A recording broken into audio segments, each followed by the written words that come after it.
Hi, I'm Tom Newman. I'm a woodworker and furniture maker. I've been doing this now for 45 years or more. And a few years ago, I kind of bumped into a guy named Alan Telt, and he showed me some materials which were pretty unusual. It's Bog Oak, and it comes from Ukraine. And this is I'd never seen anything like this, so it's kind of got my curiosity going. And we have some samples of it here, which I can show you. Just a word about Bog Oak. These are trees that grew along a river. And these particular trees here were next to the Dnieper River and its tributaries. And as a river comes down the mountain and it gets out into a level area, it wanders around. It forms like a delta, and it meanders. And when it makes a curve like this, it undercuts the bank of the river. And if you have a little forest of trees there, it pretty much starts undercutting them, and they fall into the river. That's very common. And you'll find this all over the world, this happens. But if you have the right conditions, and it has to do with the general climate, how cold it is, the way the minerals, whatever. These trees get buried in silt and go down in the bottom of the river, and they get covered up with mud. And then when they're covered up like this, they don't rot. Because no oxygen can get there. If you got no oxygen, you don't have the little critters that would eat them. So it gets preserved. And this has happened, there's not every place, but there's certain places in the world where you'll find this. Ireland was a great source of bogwood in the bogs of Ireland, and it got very famous. They make pipes and various things out of it. So this is Ukrainian bog oak, which is, I'd never heard of it, never knew that there was bog oak over there. Apparently it has some history over there.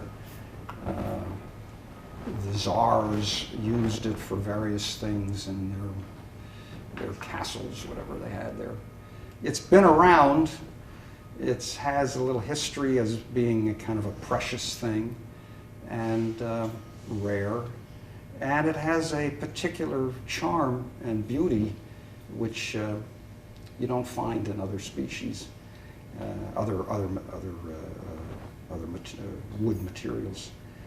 Just to introduce you to it, what happens to oak when it's in this environment is that the chemicals that are present in the water, in the mud, get in there and interact with the fibers of the wood, and they change the color.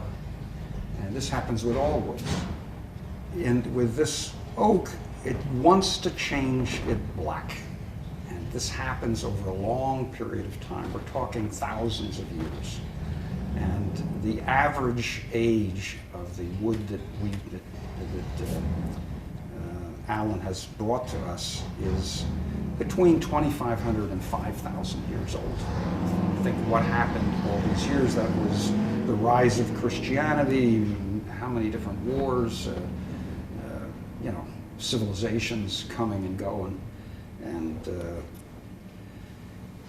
all that time, these trees sort of lying there in the mud, getting black and changing their color.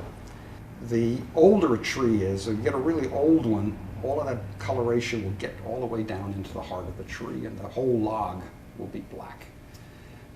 If it's not quite that old, or the conditions vary somewhat, that black stain will only go in so far. So to some extent, you can judge how long it's been in these conditions by how deep the coloration has come in from the side.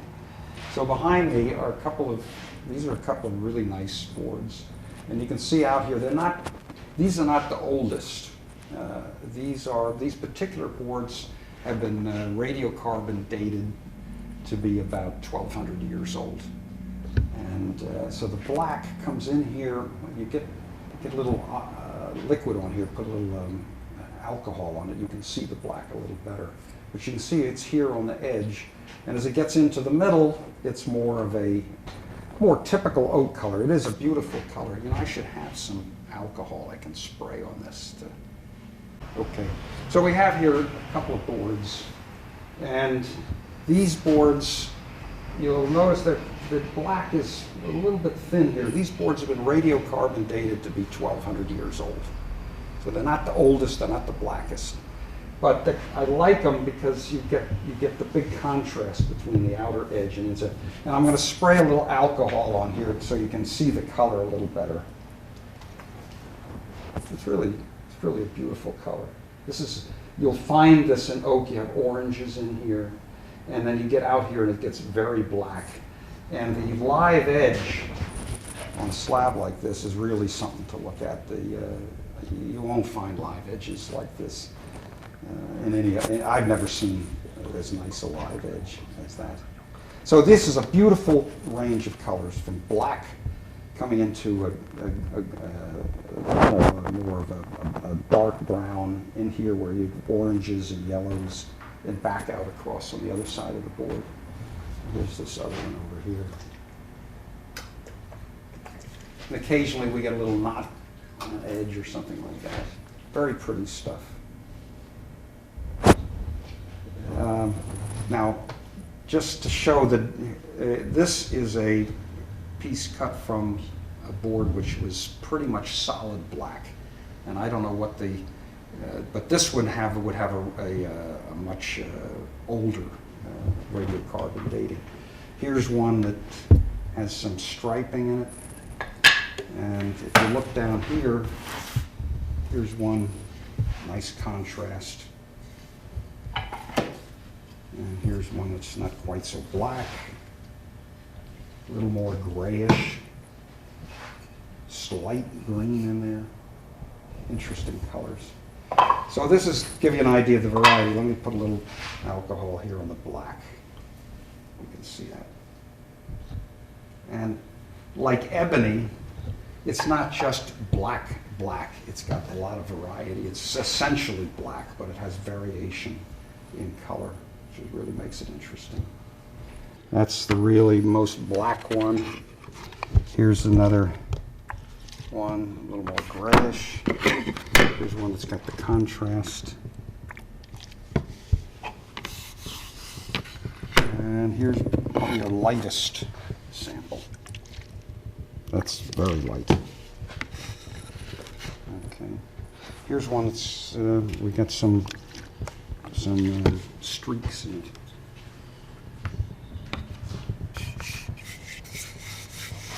That'll give you an idea of the variety of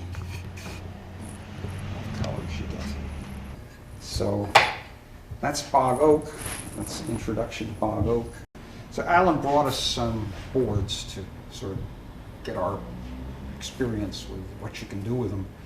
And we looked at them with this range of colors going across here.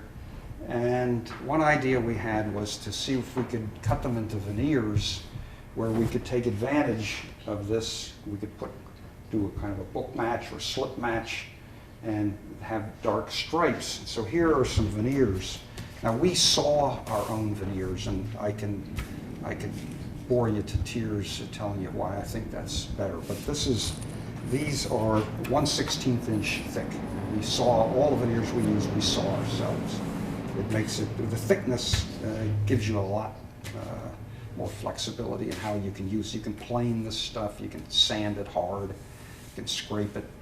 But here's a layout of veneers cut from one of these boards. The board's just like this. And we've laid them out. This is basically a slip match where we have the dark stripes creates a dark stripe. We haven't actually used these veneers yet. This is kind of in development now, but our idea is to make a tabletop with this kind of a layout. In setting out to do this, we didn't really know how this stuff was going to work. This has been down in a bog for 3,000–4,000 years, and how's it going to handle as wood? And I would say in general, it behaves pretty much like American white oak.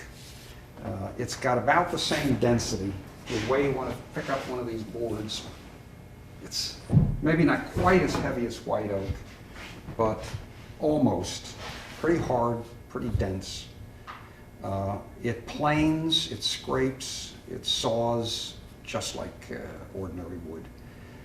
If anything, it doesn't have quite the same resinous quality. Some of the resins have probably leached out. It can be cut, sawn, glued, and used pretty much like any oak. That's it. Now, another important question we had was how dry is this stuff? Because Alan has a facility over there in Ukraine with a kiln, and of course getting it properly dried is a huge question mark when buying any lumber. Anybody who's bought 3-inch oak, which they don't even want to cut because it's such a nuisance to dry, or even walnut, knows the hazards of drying particularly thick boards. And these are pretty thick here. This is about 6/4, about 1.5 inches. So we had these in the shop, and the acid test for us is if we get them here in the shop and we keep them for 6 months, we go through a cycle of, summer, spring, into the fall, and we're relatively climate controlled here. We're always air conditioned. So if a board is going to misbehave, in that period of time, 6 months in our shop, we usually know it. And with oak, it's going to surface check if it's not dry in the center, or it's going to end check. And I would say the boards we got, we haven't had any of those problems. So it's been remarkably stable, and we got some pretty good boards. They weren't too much wild grain in them, but boards of this quality have been quite stable. I think it's quite workable, and we've had success with that. We made one piece of furniture out of this, which we can move on and show you. Okay, we decided we were going to actually make a piece of furniture from Bog Oak. And we started with the simplest idea, which is to take one of these boards, which are beautiful slabs in their own right. And we got this really nice board. And Vladimir Krasnogorov, who's my associate here, did this beautiful design. And here we are. So we've got something actually made from it. Now this particular board, we picked this one out because we really, this one has a whole history. If you'll notice on this end, the black comes in here in the middle. Here, you have black on the edges where the water and minerals could have gotten in, but not in the center. But out here, it has gotten in. And it's because this particular board was cut here. This is a saw cut. Now, when this tree fell into the river, nobody sawed it. These trees don't go, nobody cuts them down when they go in the river, they fall in the river. So to have a saw cut means that this board had some little hand of man involved here, and it turns out that was true. This particular board was found in a tributary of the Dnieper by a diver who was looking for World War II souvenirs, helmets, guns, tanks, And they came across the ship, and the archaeologists came and examined the ship, and it turns out that this was a Turkish ship. And they could tell this because they found some cannons in it with inscriptions on them.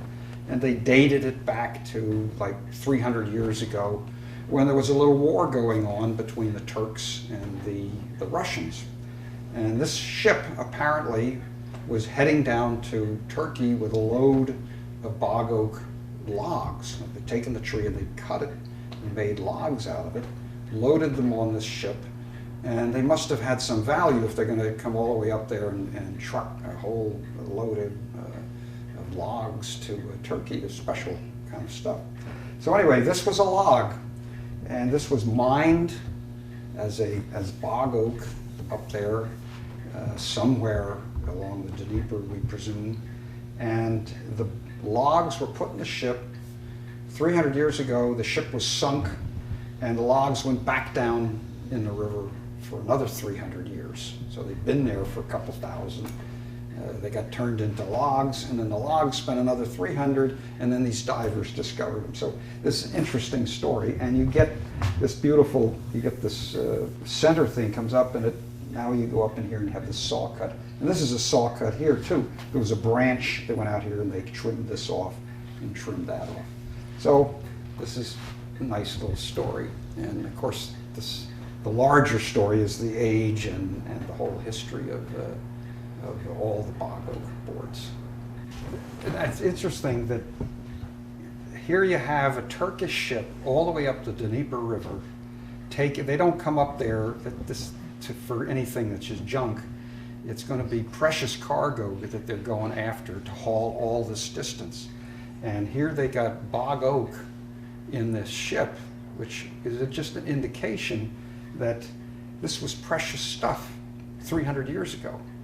And in fact, Bog Oak was used for special purposes by the aristocracy of Europe for their castles, their tables, whatever they were doing with it. But the fact that this ship carried this stuff at that time just is an indication of the value it had even in those days. Okay, this is Vladimir Krasnogor, if I got to introduce him. And he's from Kazakhstan. Long story how he got here. And he designed this piece, and he's a great woodworker. And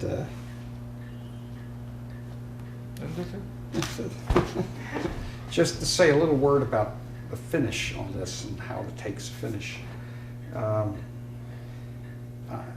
I will say, I don't want to give away all my trade secrets here, but it will take an oil finish and it will dry. There's no problem in drying. I haven't had any problem in drying a finish on this.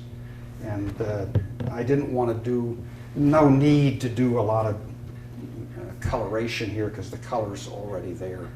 And what you're seeing here, the only thing that is possibly affecting the color here is the presence of oil in the finish. Oil does change the color a little bit, and that's what we've got on here. That's the coloration that you see here. Okay, so that's Bog Oak, and it's got quite a story. It's interesting, and it's also beautiful, and it's workable, and it's a precious, rare material. So I think it has something I want to work with. It's a shame not to do something nice with it. It's a special wood and deserves to be presented in a way that is respectful of its, not only its beauty, but its history. We're looking forward to making some nice things out of it.